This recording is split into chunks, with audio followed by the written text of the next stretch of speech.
जय हिंद साथियों। कहते हैं कि जब किसी देश में कोई बड़ा बदलाव करना हो तो सबसे पहले उसकी शिक्षा नीति को बदलना जरूरी होता है और भारत ने इसकी शुरुआत कर दी है। अगर आप विद्यार्थी हैं या किसी विद्यार्थी के अभिभावक हैं तो आपको भारत की इस नई शिक्षा नीति के बारे में जानना बहुत ही जरूरी है। तो चलिए आज हम चर्चा करते हैं भारत की नई शिक्षा नीति के बारे में। मानव संसाधन विकास मंत्रालय ने 29 जुलाई 2020 को भारत के लिए नई शिक्षा नीति की घोषणा की है। यह भारतीय शिक्षा प्रणाली को 1986 में जारी हुई नई शिक्षा नीति के बाद पहला नया बदलाव प्रदान करती है। इसकी पृष्ठभूमि पर एक नजर डालते हैं। भारतीय संविधान के नीति निर्देशक तत्वों में कहा गया है कि 6 से 14 वर्ष तक के बच्चों के लिए अनिवार्य एवं निःशुल्क शिक्षा की व्यवस्था की जाए। 1948 में डॉक्टर राधाकृष्णन की अध्यक्षता में विश्वविद्यालय शिक्षा आयोग का गठन किया गया था। तभी से राष्ट्रीय शिक्षा नीति का निर्माण होना भी शुरू हुआ था। कोठारी आयोग की सिफारिशों पर आधारित 1968 में पहली बार महत्वपूर्ण बदलाव वाला प्रस्ताव इंदिरा गांधी के प्रधानमंत्री काल में पारित हुआ था। अगस्त 1985 शिक्षा की चुनौती नामक एक दस्तावेज तैयार किया गया, जिसमें भारत के विभिन्न वर्गों बौद्धिक, सामाजिक, राजनीतिक, व्यावसायिक और प्रशासकीय आदि ने अपनी शिक्षा संबंधी टिप्पणियां दी और 1986 में भारत सरकार ने नई शिक्षा नीति 1986 का प्रारूप तैयार किया। इस नीति की सर्वाधिक महत्वपूर्ण विशेषता यह थी कि इसमें सारे देश के लिए एक समान शैक्षिक ढांचे को स्वीकार किया गया और अधिकांश राज्यों ने 10+2+3 की संरचना को अपनाया। इसे राजीव गांधी के प्रधानमंत्रित्व में जारी किया गया था। इस नीति में 1992 में संशोधन किया गया था। 2014 के आम चुनाव में भारतीय जनता पार्टी के चुनावी घोषणा पत्र में एक नवीन शिक्षा नीति बनाने का विषय शामिल था। 2019 में मानव संसाधन विकास मंत्रालय ने नई शिक्षा नीति के लिए जनता से सलाह मांगना शुरू किया था।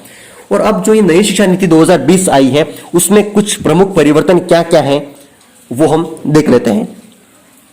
इस नई नीति में मानव संसाधन मंत्रालय का नाम पुनः शिक्षा मंत्रालय करने का फैसला किया गया है।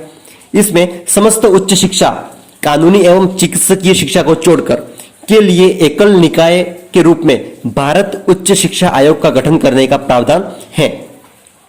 संगीत, खेल, योग आदि को सहायक पाठ्यक्रम या अतिरिक्त पाठ्यक्रम के बजाय मुख्य पाठ्यक्रम में ही जोड़ा जाएगा। शिक्षा मंत्रालय पर सकल घरेलू उत्पाद का कुल 6% खर्च करने का लक्ष्य है, जो इस समय 4.43% है। एमफिल को समाप्त किया जाएगा।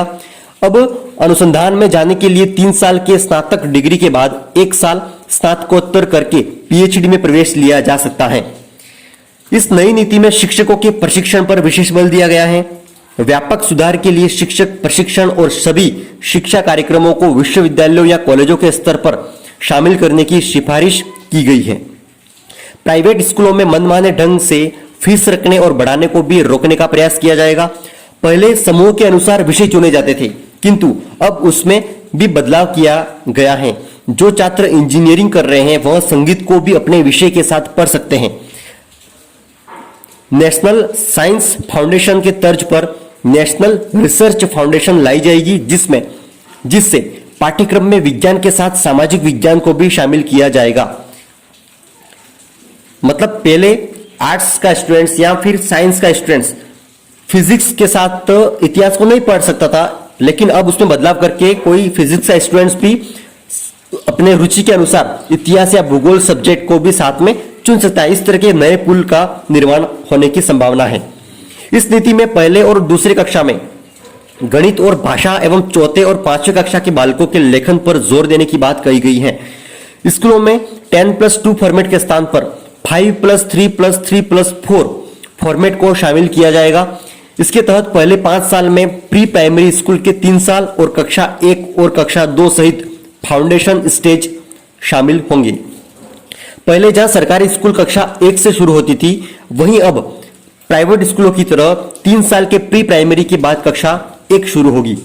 इसके बाद कक्षा 3 से 5 के 3 साल शामिल हैं।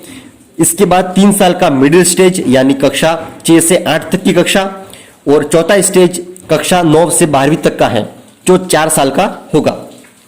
पहले जहां 11वीं कक्षा से विषय चुनने की आजादी थी, वहीं अब कक्षा 9 से रहेगी। शिक्षण के माध्यम के रूप में पहली से पांचवी तक मातृभाषा का इस्तेमाल किया जाएगा। इसमें रट्टा विद्या को खत्म करने का भी प्रावधान है, जिसको मौजूदा व्यवस्था की बड़ी खामी माना जाता है। किसी कारणवश विद्यार्थी उच्च शिक्षा के बीच में ही छोड़ चले जाते थे, ऐसा करने पर उन्हें कुछ नहीं मिलता एवं उन्हें डिग्री के लिए दोबारा से नई शुरुआत करनी पड़ती है। नई शिक्षा नीति में पहले वर्ष में कोर्स छोड़ने पर प्रमाण पत्र, दूसरे वर्ष में छोड़ने पे डिप्लोमा एवं अंतिम वर्ष पे छोड़ने पे डिग्री देने का प्रावधान है। इस तरह के कुछ महत्वपूर्ण प्रावधान इस नई शिक्षा नीति में किए गए हैं, लेकिन इस नीति की बहुत सारी प्रतिक्रियाएं हुई है, उस पर भी एक नजर डालते हैं। नई शिक्षा नीति की घोषणा के उपरांत बुद्धिजीवियों, आम जनता एवं शिक्षा जगत में मिली जुली प्रतिक्रिया रही।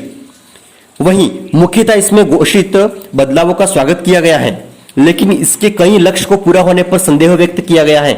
शिक्षा पर जीडीपी का 6% खर्च करने का लक्ष्य बहुत ही पुराना है, इसे फिर से दोहराया गया है। जवाहरलाल नेहरू विश्वविद्यालय के कुलपति एम जगदीश कुमार ने इस नीति को समावेशी कहा है।